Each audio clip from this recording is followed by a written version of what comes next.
자, 안녕하세요. 응급간호 첫 번째 시간입니다.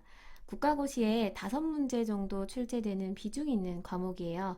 집중해서 같이 가볼게요. 자, 교과서는 페이지 221페이지부터 223페이지에 해당되는 내용입니다. 자, 1. 응급의료 체계 첫 번째 단원 공부하도록 하겠습니다. 자, 그러면 첫 번째로 정의 3가지 보도록 하겠습니다. 자, 첫 번째, 응급의료 체계입니다. 자, 응급의료 체계는 응급 환자가 발생했을 때 현장에서 적절한 응급 처치를 제공하고요. 그리고 신속하게 병원으로 후송하는 체계입니다. 자, 이 부분 시험에 어떤 맥락으로 나오는지 볼게요. 자, 응급 처치 후 후송한다 라는 맥락 보시면 되고요.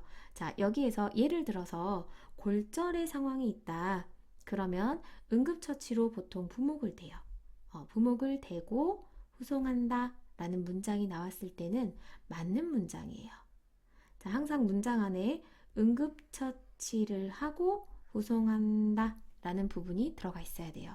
자, 그런데 그냥 응급처치에 대한 내용이 없이 신속히 후송만 한다 이렇게만 문장이 나오면 틀리다는 거죠. 그래서 우리가 알아야 될 맥락, 항상 응급처치 후 후송이다 라는 거 보시면 돼요. 그냥 빨리 후송한다 그런 문장은 틀리더라 라는 거 기억하시면 됩니다. 자, 한마디로 정리하면 응급의료 체계가 왜 필요하냐? 그러면 필요한 이유는 신속히 후송하기 위해서 이렇게 정리하실 수 있으세요. 자, 두 번째, 응급처치의 정의입니다. 자, 응급처치의 정의에서는요, 우리가 2가지 단어를 기억하시면 되세요. 즉각적, 그리고 임시적. 자, 2가지 단어 기억하시면 됩니다. 아주 예전에 시험 출제 한 번 됐었고요. 그 뒤로는 지금은 나오고 있진 않아요. 자, 즉각적, 임시적 처치를 무엇이라고 하는가? 그러면 응급처치 기억하시면 되고요. 자, 세 번째, 응급환자. 자, 응급환자는요, 즉시 필요한 처치를 하지 않으면 2가지가 위험한 환자예요. 생명을 보존할 수 없거나 중대한 합병증을 초래할 것으로 판단되는 환자. 자, 여기에서 즉시 필요한 처치가 응급처치겠죠. 자, 응급 환자의 정의, 즉시 필요한 처치, 즉 응급처치를 하지 않으면 2가지가 위험한 환자, 어떤 거죠? 생명을 보존할 수 없거나 중대한 합병증을 초래할 것으로 판단되는 환자를 말합니다. 자, 다시 정리하고 넘어갈게요. 자, 정의 3가지 봤어요. 첫 번째로 응급의료 체계. 여기서 우리가 알아야 될 맥락은 항상 응급처치 후 후송한다 라는 맥락. 그래서 문장 안에 응급처치하는 부분이 꼭 들어가 있고 그리고 후송한다 라고 나오는 올바른 문장을 고르셔야 돼요. 자, 두 번째, 응급처치의 정의는 뭐 기억해야 되죠? 즉각적, 임시적 기억하셔야 되고, 자, 응급환자는요, 즉시 필요한 처치를 하지 않으면 2가지가 위험한 환자, 즉 생명을 보존할 수 없거나 중대한 합병증을 초래할 것으로 판단되는 환자. 자, 이렇게 해서 정의 3가지 봤고요. 다음 내용 넘어가도록 하겠습니다. 자, 두 번째로 우리나라 응급의료 체계 보겠습니다. 이 파트는 시험에 출제된 적은 없어요. 그래서 중요도는 떨어지는 부분이다. 자, 교과서에 있기 때문에 내용을 소개는 드릴게요. 자, 첫 번째로 역사를 보시면요. 우리가 처음 우리나라 응급의료 체계가 설립된 연도하고요. 그리고 그때의 이름, 이렇게 기억을 할게요. 자, 설립 연도는 1979년이고요. 그리고 그때 이름은 야간 구급환자 신고센터 이름이었어요. 자, 이게 추후에 82년도 119 소방구급대가 되었다라는 거. 자, 최초로 우리나라의 응급의료 체계가 설립된 연도와 그 이름 기억할게요. 연도는 1979년. 이름은 야간 구급환자 신고센터입니다. 추후에 뭘로 됐다? 119가 됐다. 자, 중간에 87년도 129 구명 안내센터 라는 게 있었는데요. 이것도 뭐 추후에 119로 합병이 됐다라는 거고요. 그리고 98년도에 1339 응급환자 정보센터라는 게 있었어요.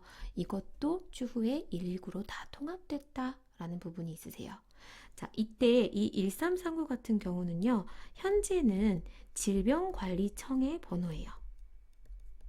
그래서 질병관리청의 번호로 감염병을 신고한다거나 또는 질병에 관련된 정보를 제공받는 그런 전화번호로 생각하시면 됩니다.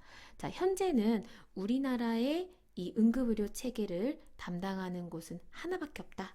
어디다? 119에서 모두 한다 라고 보시면 돼요. 자, 우리나라 응급의료 체계에서 역사에서 기억하셔야 될 것은 처음 시작 연도와 그 이름을 기억하시고요. 현재는 다 뭘로 통합됐다? 119로 통합됐다 라고 정리하시면 되세요.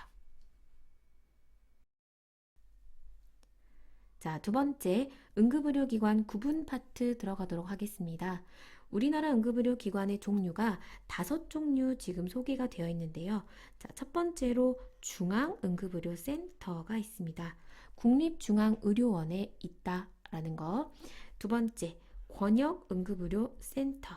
자, 얘는 그 지역에 좀 큰 종합병원이나 아니면 대학병원이 지정을 받고 있다 라고 보시면 되고요. 세 번째는 전문 응급의료센터라고 해서 자, 외상 환자, 화상 환자, 독극물 중독 환자에 대한 전문적인 응급처치를 하는 곳이다 라고 보시면 되세요. 자, 전문 응급의료센터에서 전문적으로 다루는 환자 3가지 정도 우리가 기억할게요. 어떤 환자죠? 외상 환자, 화상 환자, 독극물 중독 환자다 라는 거. 자, 그리고 네 번째는 지역 응급의료 센터. 자, 마지막 5번째 지역 응급의료 기관. 이렇게 응급의료 기관은 5종류로 구별이 되어 있습니다. 이 부분은 중요한 파트는 아니고요. 외울 내용도 그냥 없다고 보시면 되세요. 자, 그 다음 내용 넘어가도록 하겠습니다. 자, 세 번째 응급의료 체계 및 문제점 파트 들어가도록 하겠습니다. 자, 첫 번째로 응급의료 체계의 4요소를 외우고 갈게요. 자, 현장에서 응급환자 발생하면 응급 처치를 시행하고요. 병원으로 신속하게 후송, 그리고 병원에 도착하면 병원 진료를 보겠죠. 그리고 이 모든 것을 아우르는 통신체계가 필요합니다. 자, 응급의료 체계의 4요소 외울게요. 현장에서 응급처치, 병원으로 후송, 병원 도착해서 병원 진료 전체를 아우르는 통신체계. 그래서 4요소는 응급처치, 후송, 병원 진료, 통신체계 4가지더라 라는 거고요. 이 단계에서의 두 번째는 문제점을 볼 거예요. 자, 문제점은 병원 전 단계와 병원 단계로 크게 분류를 해서 볼 건데요. 병원 전 단계의 어떤 응급의료 체계의 내용은 일단은 환자 발생 시에 신고하는 과정이 있고요. 그러면서 구급차가 출동합니다. 그리고 구급차가 현장에 도착하기 전에 내가 예를 들어서 응급처치 어떻게 할 줄 모르겠다. 그러면 전화로 응급처치에 대한 지도를 받을 수도 있고요. 그리고 구급대가 도착을 하면 구급대에 의한 현장 응급처치가 시행이 되죠. 자, 그러면서 계속 우리가 통신체계는 작동하고 있어요. 그래서 구급차와 병원 간 정보 교환을 해서 병원에 베드는 있는지 이런 것들, 그 다음에 집에서 가장 가까운 병원은 어디인지 이송 병원을 결정하게 되죠. 자, 그리고 이송 시에도 계속해서 처치는 이루어지고요. 자, 2단계에서 문제점은요. 일단 구급차가 부족하다라는 거예요. 그리고 전문 인력도 부족하다라는 거.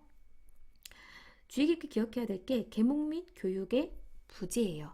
자, 예를 들어서 CPR 같은 경우 우리가 자신 있게 할 수 있어요 라는 사람 사실 별로 없거든요. 그래서 나라 차원에서 예를 들어 국민들에게 CPR 교육을 의무화해서 시켜줬다 이런 계몽이나 교육이 좀 부족하다는 뜻이죠. 그래서 선뜻 쓰러져 있는 사람에게 가서 내가 CPR을 할 수 있는 사람이 별로 없다는 거예요. 그래서 이런 부분이 문제점으로 대두가 되는 단계는 어느 단계냐 라고 하면 병원 전 단계. 그래서 이 내용이 시험에 나오기보다는요, 아마 나오게 되면 문제점이 나열돼서 나올 거예요. 자, 구급차 부족, 전문 인력 부족, 계몽 및 교육의 부재, 이런 부분이 나열이 돼서 나오면 어느 단계의 문제점이다? 병원 전 단계의 문제점이다. 자, 그래서 이송이 되고 병원으로 가면요, 병원 단계에서는 일단 현장에서 어떤 처치를 했는지 검토를 하고요. 그리고 연속적으로 응급처치가 이루어지겠죠. 자, 그리고 검사 시행을 하겠죠. 필요하면 입원 치료, 수술 할 수도 있고요. 또는 우리 병원에서 치료가 어렵다 그러면 다른 병원으로 전원을 결정할 수도 있겠죠. 자, 2단계에서 문제점은요. 응급 환자가 치료를 기피하는 현상이 있을 수도 있고요. 그 다음에 전담 의료 인력의 부족, 이거는 위쪽 병원 전 단계와 공통이죠. 자, 그리고 산재 환자나 자동차 보험 환자의 진료 거부 부분이 있고요. 그리고 상급 종합병원 응급실의 수요 폭증이라는 부분이 있으세요. 자, 포인트를 상급 종합병원 응급실의 수요 폭증으로 잡아서 외울게요. 자, 우리가 기본적으로 종합병원은 병상수를 봤을 때 100병상 이상이세요. 100병상 이상, 그리고 진료 과목의 개수가 7과목 이상이에요. 그런데 상급이라는 말이 붙은 종합병원의 경우에는 병상 수가 500병상이 넘어가야 하고요. 진료 과목 수는 20과목이 넘어가요. 즉 상급 종합병원이라는 건 종합병원 중에서도 상급이다 라는 거죠. 그래서 보통 그 지역의 대학병원, 좀 규모가 큰 종합병원이 상급 종합병원으로 지정이 돼요. 그래서 법규 과목에서 우리가 추후에 같이 공부할 거예요. 그래서 이런 상급 종합병원 응급실 항상 가면 환자들이 막 많이 밀려오잖아요. 그래서 상급 종합병원 응급실의 수요 폭증, 이런 단계가 문제점으로 대두되는 것은 병원 단계다 라고 보시면 되세요. 그래서 문제점이 나열돼서 나오면 이게 병원 전 단계인지 병원 단계인지 우리가 캐치하실 수 있으면 돼요. 자, 포인트 잡을 때 계몽 및 교육의 부재다 이런 말 들어있으면 어느 단계? 병원 전 단계의 문제점이고요. 그리고 상급 종합병원 응급실의 수요 폭증이라고 나오면 어느 단계? 병원 단계의 문제점이다 라고 보시면 되세요. 자, 그래서 응급의료 체계의 문제점을 우리가 병원 전 단계와 병원 단계로 나눠서 봤다. 자, 그러면 문제 풀고 마무리하도록 하겠습니다. 자, 문제 1번. 자, 상급 종합병원 응급실의 수요 폭증. 자, 이렇게 나오면요. 이게 문제점으로 제기되는 단계, 어느 단계였죠? 병원 단계였죠. 여기가 예를 들어 문제가 계몽 및 교육의 부재 이런 말이 들어가 있다. 그러면 병원 전 단계가 답이 되겠죠. 자, 문제 2번.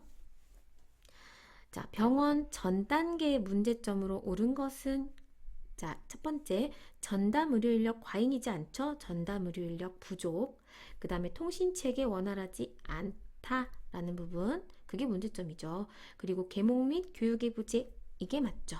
그리고 구급 차량 수 부족이죠. 항상 문제를 푸실 때 문제에서 어느 부분이 틀렸는지 틀린 부분을 찾아서 다른 맞는 답으로 고치는 연습을 자꾸 같이 할 거예요. 자, 고생하셨습니다.